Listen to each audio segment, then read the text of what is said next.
Hello, everybody, and welcome back to another episode of Sports Speak. Hope you're doing well. I'm Eddie Kalegi. Well, we have a lot to talk about. We're going to have two episodes pretty close to each other. Right now, I'm going to take a quick look back at some of my takeaways from the NFL wildcard round and preview the divisional playoff. It is 12:30 on Saturday that I'm recording this, so it's going to line up perfectly with the start of action. And then we'll be back. Tim and I will give a breakdown. And of course, we're going to have to break down the big matchup between the Giants and Eagles. Of course, we have had a debate all season long going between the Giants and the Eagles ever since Tim said that the Giants were even with the Eagles coming into the season. And now we'll really see who was right about that as they face off in the postseason tonight. But we'll touch on that game in a bit. I wanted to start wild card round. Out of the results, I don't think there was anything that shocking that happened, at least for the teams who ended up winning. Tampa was a home team and lost, but I mean, is that really a big surprise? The Buccaneers were not good this year at all. And in terms of Tom Brady, this is my first takeaway here. I don't think Brady is done. I think it's interesting that Byron Leftwich lost his job. I don't think that necessarily hurts his hopes of becoming a head coach. Remember how close he became to becoming the Jacksonville Jaguars head coach after last season. I think there's a very strong possibility that Byron Leftwich could still get a job. There's not as many openings as there have been in past years, but I think he's still in the realm of possibility, even though he lost his OC job. I really think the Bucks did this in sort of a move to try to entice Tom Brady to come back, but I don't see that happening. Tom Brady is still going to play. I think it's very unlikely that he returns to Tampa. I don't think this mix with Todd Bowles really works. I still don't understand exactly what happened with Bruce Arians. I don't really know if Tom wanted Bruce Arians out. To me, it doesn't really make sense. He won a Super Bowl with them. And in the end, to me, Bruce Arians is a very good coach. He's gone to three teams. He's been successful with all three, won a Super Bowl with one, been to the playoffs with all three, and won playoff games with all three. So I don't really understand that. That being said, best place for Tom Brady, I think, is Las Vegas. The Raiders, I think, would be a perfect fit for Brady. You already have Devontae Adams there, who would be a great weapon for him. Hunter Renfrow, as a slick slot receiver, I think would really fit the mold of someone that Brady likes that he really didn't have in Tampa Bay. And you think about from Wes Welker to Julian Edelman to even Hogan back in the end of his era in New England. He always had that one slot receiver with a lot of speed. Tried to get that out of Scotty Miller. Miller didn't really provide it for him. Renfrow, a much better option and more experienced. I think Brady would fit well there. He also has a much better running game than handing it off to Leonard Fournette. How about handing it off to Josh Jacobs, maybe the most underrated running back in the NFL right now? You have a decent defense, and Josh McDaniels, I know limited success as a head coach, had some bad losses this year. Lost to Jeff Saturday, lost to Baker Mayfield and the Rams, but he knows Tom Brady as well as any other coach in the NFL, his offensive coordinator for several Super Bowl wins in New England. So I think that would be a place, not to mention Tom Brady, this stage of his life, this stage of his career. He wants to live somewhere fun. He's a single man now. What better place than living it up in Las Vegas? So that's where I think we're heading with Brady. But number one takeaway from the wild card round, not a surprise whatsoever that the Bucks came up short. This team was very flawed, was very banged up. Tom Brady did not have a good offensive line this season, and Mike Evans had a bad year. All summed up, Cowboys with a good win, but we'll touch on Dallas in a couple of minutes. Item number 2 on the agenda. Top teams in the AFC looked vulnerable. The Bills looked extremely vulnerable, which I was surprised by. I am personally shocked that against the Dolphins, they let Skylar Thompson be that close in that game. The Bills defense has some problems. And the thing is, it's not necessarily the D line where you would think the quarterback pressures would be the issue because you don't have Von Miller anymore. They pressured Skylar Thompson pretty well. It was the secondary, specifically the corners. Coming into the year, they said the Bills had maybe some of the best corners in the NFL. And that really hasn't happened this season. I know they've had injuries. The secondary has been banged up. Of course, everything happened with Damar Hamlin. Thank goodness he's okay. But, I think the Bills kind of overestimated the talent that their defense had. And Sean McDermott is the only coach that comes from a defensive background that's still alive in the divisional round. And when you have a path that probably involves having to play now Cincinnati and then Kansas City and then maybe either Philly or San Francisco, you got dynamic offenses that can pass the ball really well, that can run the ball well. And that might not work out for Buffalo's defense. The Bengals, they have the same issue, it feels like, as last year. The offensive line cannot protect Joe Burrow. They have more talent, but all that talent's hurt. So they're back at square one where they were last season. Obviously, that still resulted in them advancing to the Super Bowl, but they don't have that same protection for Burrow that they had earlier in the season. Jamar Chase has not been as solid as he was in his rookie year. Of course, he missed some time in the middle of the season. I wouldn't be too concerned about that. And then the secondary, like the Bills, continue to get burned. I mean, this was a Ravens team that went 2 months without having a passing touchdown to a receiver, and Tyler Huntley was able to throw the ball around pretty well. A backup quarterback with a Ravens team that had one of the worst offenses in the NFL this season. So I think there should be concerns for both the Bengals and the Bills. So my second takeaway from Wild Card Weekend is simply that these top teams in the AFC, as much as we think of them as juggernauts, they do have some severe flaws. And then number 3, how does Brandon Staley still have a head coaching job right now?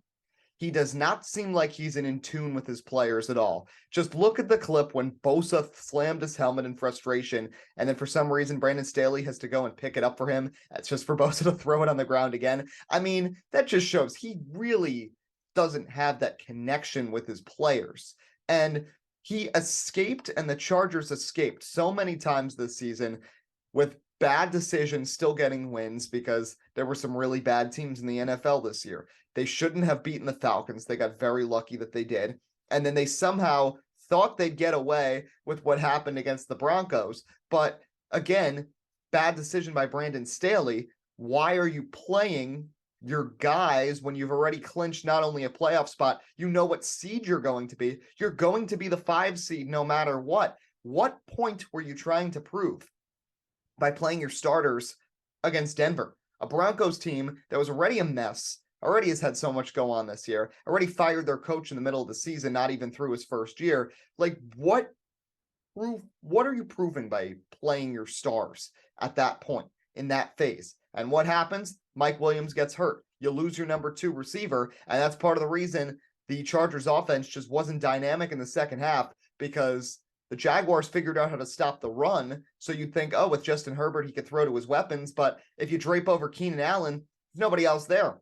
Joshua Palmer, Gerald Everett, that's about it. Without Mike Williams, who is a very underrated receiver and very talented, speedy, can go in motion, can play in the slot, can also go out wide. Not having him, big problem. And again, who's to blame for that? Brandon Staley. Brandon Staley is the same coach that could have played for the tie against the Raiders in Week 18 last year, gotten them both into the playoffs, and then he botched that in overtime, and then you end up seeing Pittsburgh in the playoffs with the Raiders. So I know a strategy that is employed by teams often that like to give a head coach one more chance, that they'll call him into the office after a loss like that and say, hey, either you got to go or we got to fire everything around you and let you try to build something up again. And he took the latter. So OC's gone, quarterback coach is gone, receivers coach is gone, O-line coach is gone. They're all out. He's going to bring in new guys and try to run this back. But Chargers wasting Justin Herbert at this point,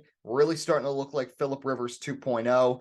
And as hilarious as 28-3 was for the Falcons, especially since it was on a national stage with 90 million people watching the Super Bowl, this loss to the Jaguars when you were up 27 had deflated the Jacksonville fans in Duval County, had forced Trevor Lawrence to throw 4 interceptions in the first quarter.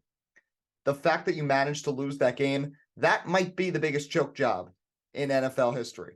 And we just witnessed the Colts give up a 33-point lead in the third quarter less than a month ago in Minnesota. So those are my 3 big takeaways from Wild Card Weekend. Couple of side notes. Vikings, I think we all knew they were fraudulent. You go into the playoffs with a negative point differential. I don't care how many one-score games you've won. When you've played real competition multiple times, you've gotten decimated.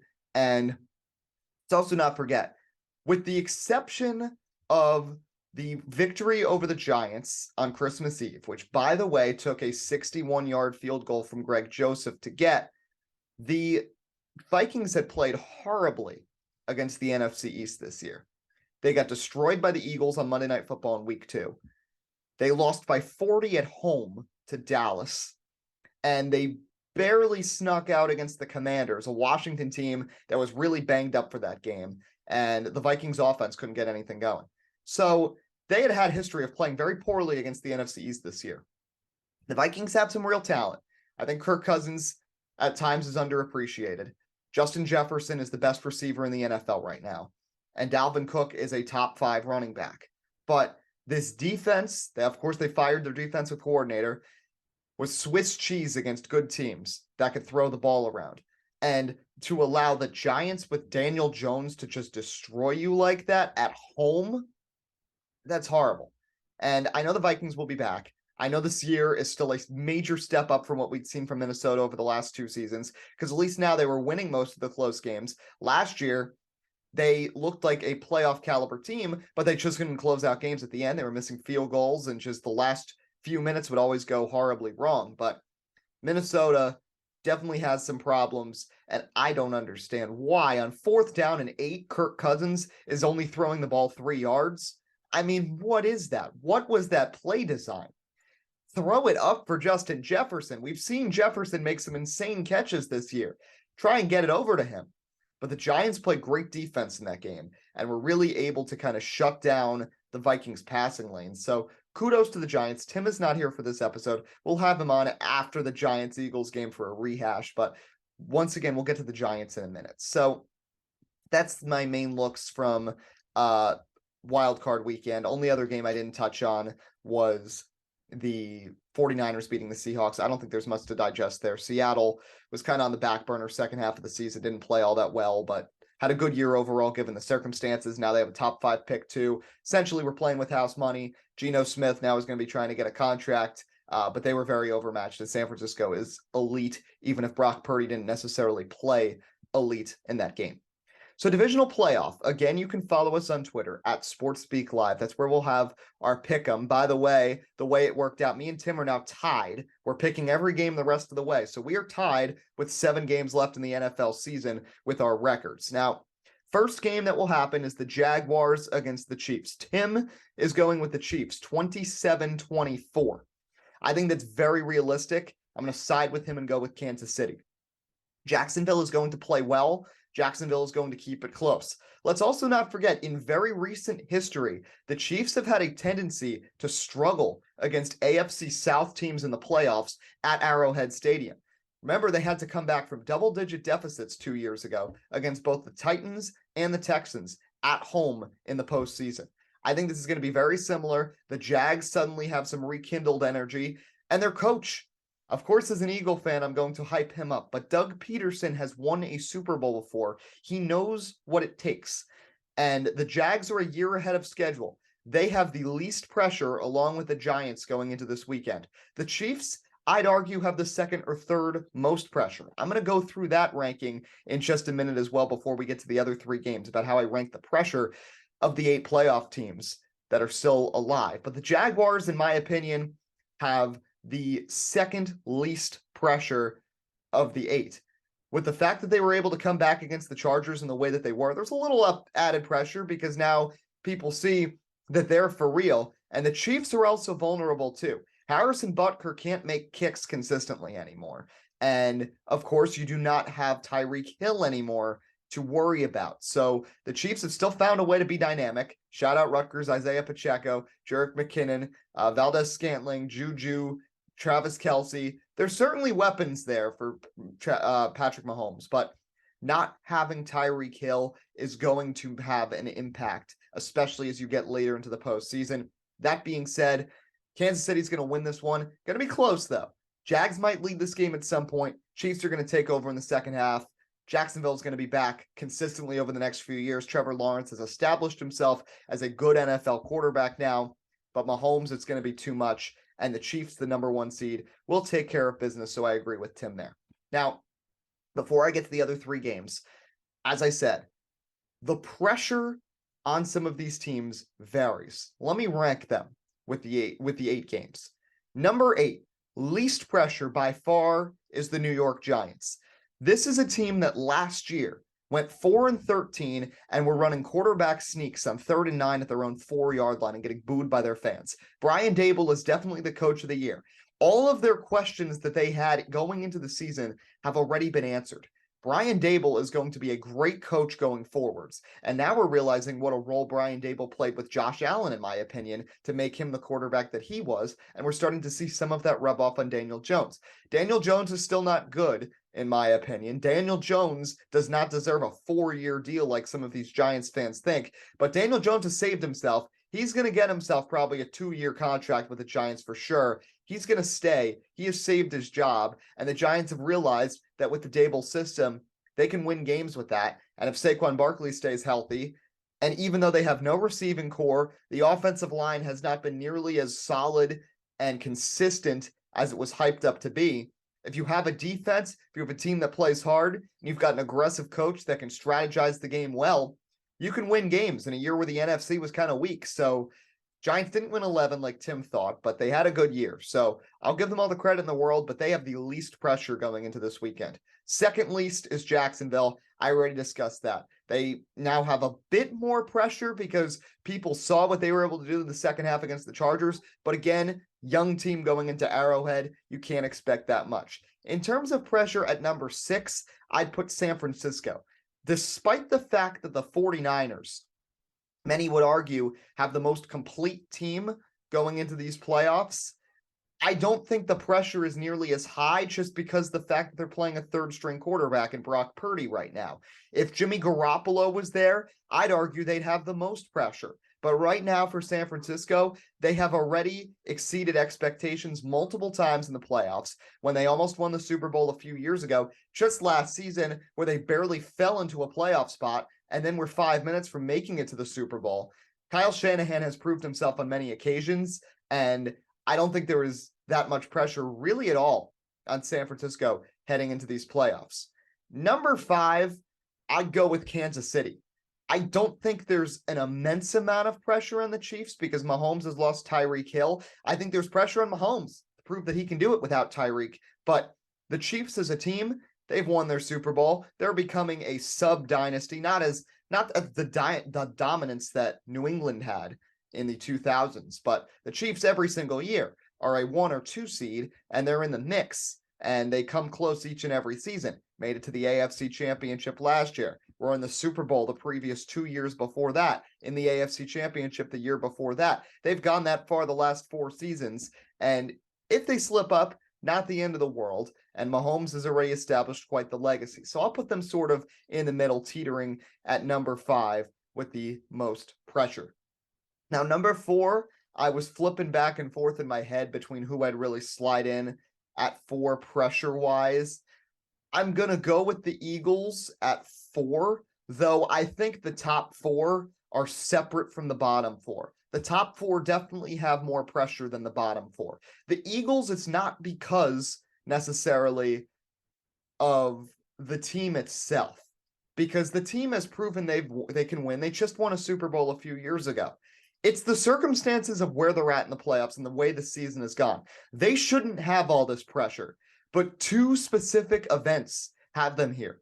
Number 1 is Jalen Hurts' injury, because Hurts was injured, now he's coming back, and you have to remember last year how horrible he looked in the playoff game against Tampa Bay. So people are going to have sky-high expectations for Hurts to bounce back, and it could really hurt his legacy early in his career if he somehow loses to the Giants. Not to mention the NFC East is suddenly the NFC Beast, and you have the Giants, the Cowboys, and the Eagles all still alive, and Philly doesn't want to be the team that slips up. And number 2, speaking of slipping up, Eagles don't want to follow the path of the 2020 Steelers. Eagles were undefeated first half of the season, but have slowly cracked, and they've had some injuries. They were the healthiest team the first half of the year, and now things aren't really going the way they would have hoped. Lane Johnson going to try to tough it out. You lose Avonte Maddox.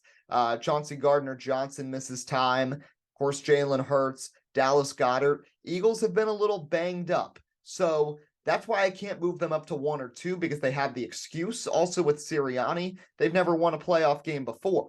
But with Jalen Hurts at this point, and the fact that the NFC East has gone this deep, it's sort of like the Mets, which is ironic because I'm a Met and an Eagle fan.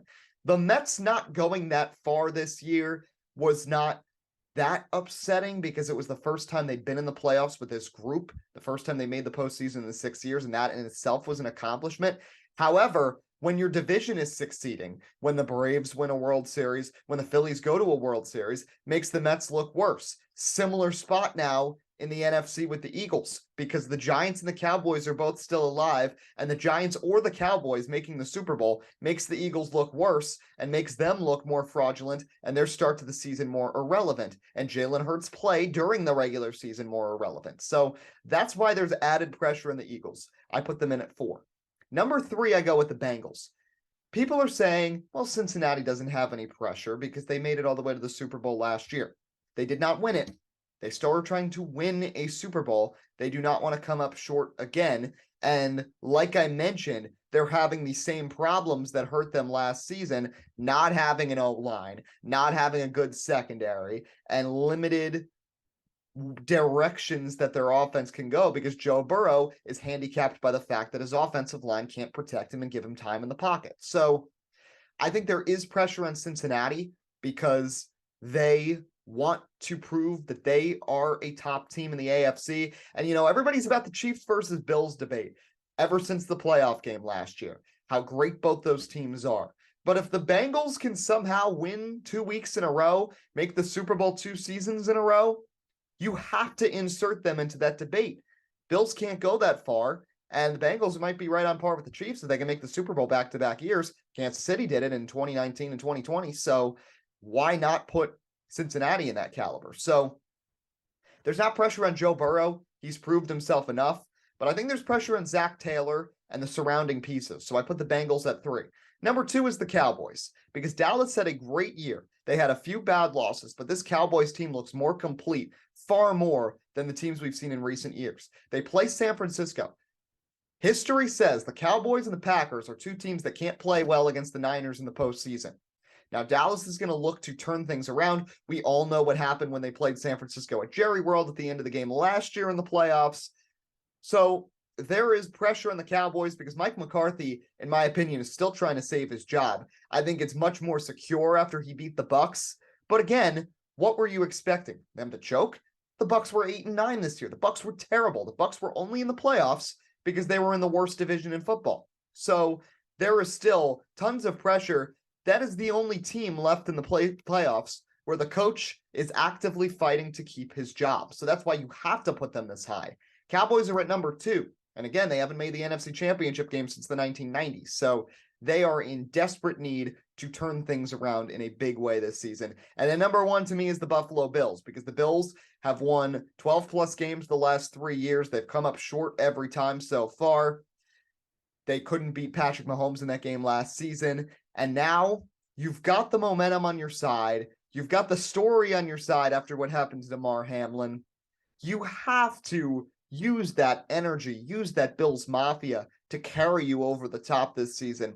Because I wouldn't say that there was a window necessarily with the Bills, but this team has had history of having good rosters and a Hall of Fame level quarterback and not having anything to show for it, aka Jim Kelly when they lost the Super Bowl 4 times. So you don't want Josh Allen, just like you don't want Herbert to become Phillip Rivers 2.0. You don't want Josh Allen to become Jim Kelly 2.0. So to me, the Bills, despite the injuries, given the circumstances, most pressure. But the Cowboys are very close on their heels. Bengals and Eagles not too far behind. Other 4 teams, not as much pressure.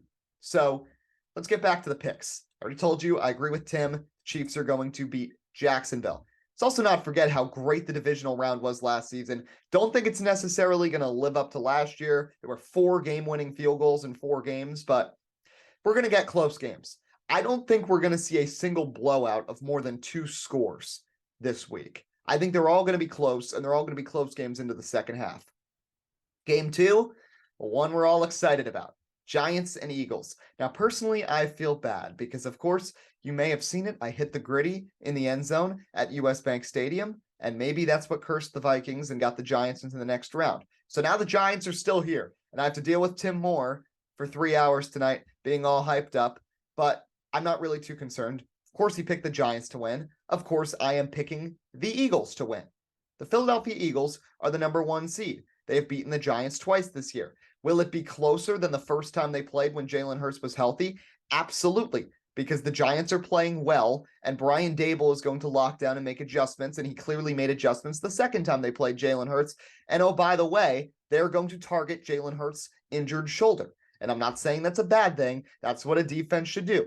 They need to try to make it difficult on Jalen Hurts because they know he is still hurting.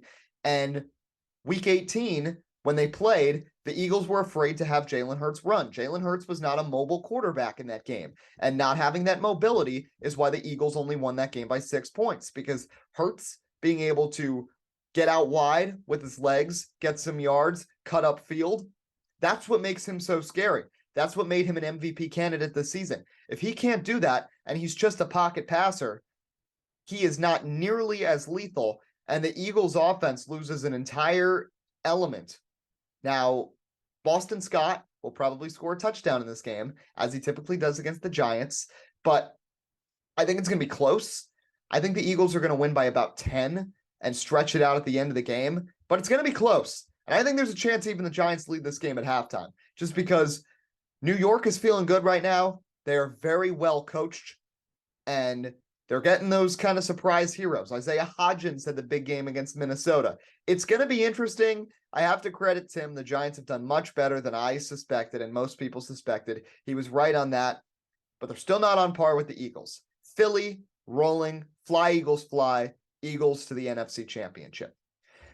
Game 3 on the docket, we're going to shift back to the AFC for the Bills and Bengals. Now, there is limited sample size here. They played each other in the DeMar Hamlin game. They played the first 10 minutes. The Bengals led that game 7-3 when it was suspended.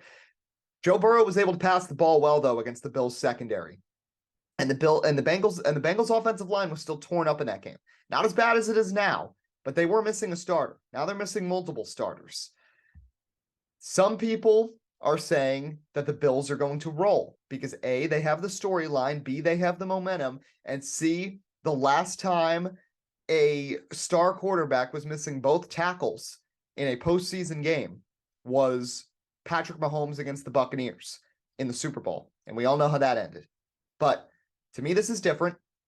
The Bills pass rush isn't nearly as capable as the Bucs pass rush on that Super Bowl team 2 seasons ago. And I think Joe Burrow is going to be able to escape and make throws. And Burrow has looked fantastic in every playoff game we've seen from him. So I've got the upset. Tim's going with the Bills. I'm going to go the opposite direction here. He's got the Bills 24-20. I've got the Bengals 24-21. It may come down to a game-winning field goal from Evan McPherson, but I like Cincinnati to pull off the upset. I think Jamar Chase is going to find form. I think the Bills' secondary is going to get exposed, as it has these last few games, and Cincinnati is going to have a rematch with Kansas City in the AFC Championship. Last game I'm going to look at, Cowboys and Niners. Niners with Brock Purdy, got past the Seahawks. Purdy's performance against Seattle is getting way overhyped. He was very inaccurate. He was below 50% in the first half, turned it around in the second half. But again, a lot of those were checkdowns, jet passes, screens. He didn't have the best game passing the football. Dallas is going to make it difficult. Micah Parsons is going to be in there. You got Trayvon Diggs and the Cowboys secondary that is going to make things difficult.